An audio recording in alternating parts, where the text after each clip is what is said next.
ఈ రాత్రికి నీ మొగుణ్ణి.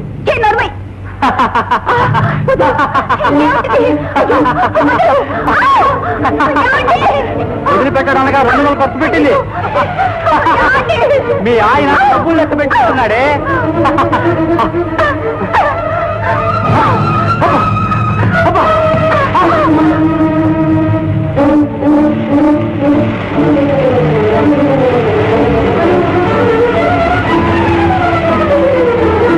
ఏమిటి? ఆ గదిలోకి వచ్చింది ఎవరు? నాకు కావలసిన వాడు నా స్నేహితుడు. ఏమైంది? ఏమైందా? కాళ్ళు చేతులు తిరిగి ఆ గదిలో గిలగలా కొట్టుకుంటున్నాడు. అంత పెద్ద చేసి సాక్షిగా ఈ తాళి కట్టిన ఆ చేతులతోనేనా ఈ శరీరం ఇంకొకళ్ళకు అమ్ముకోలేదు నన్ను కొట్టింది. ఇలాంటి బతుకు బ్రతకాలంటే ముగ్గురు చాటక్కర్లేదురా. సిగ్గు లజ్జ వదిలేసి అలా వీధకు ముందు నుంచుంటే వేలకు వేలు సంపాదించుకోగలరు. ఇలాంటి నరకూపంలో ఒక క్షణం నా మహాపాపం.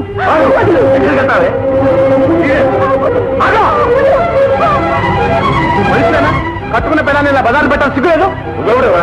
ఇది మొగుడు పిల్లల మధ్య విషయం. మొగుడివా? వస్తుంది. ఏం కూర్చో?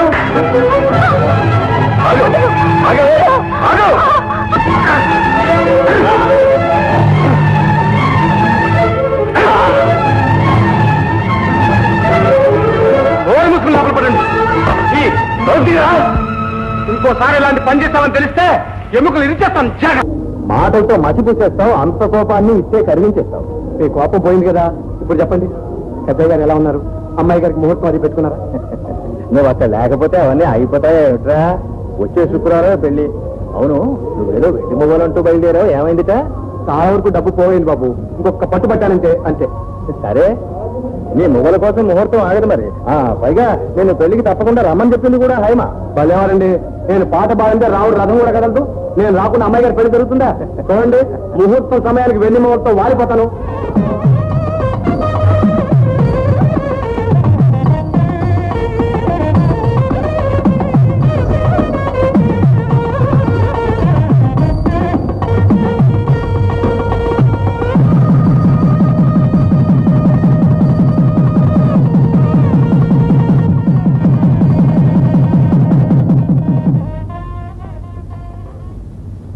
అమ్మాయి గారు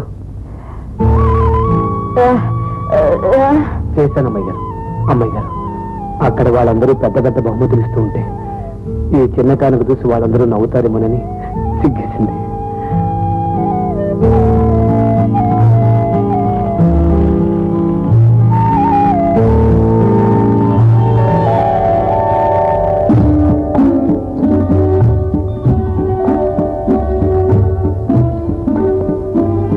మువ్వలమ్మాయి గారు,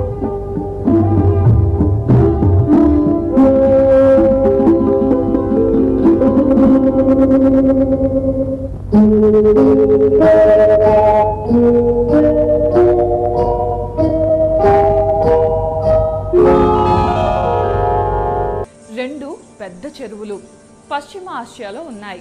వీటిని అక్కడున్న ప్రజలు ఈ చెరువుల్ని సముద్రాలు అని పిలుస్తారు. కానీ అవి మాత్రం చెరువులే. ఈ రెండు చెరువులు కూడా ఒకే నది నుండి వచ్చిన నీళ్లతో ఏర్పడ్డాయి.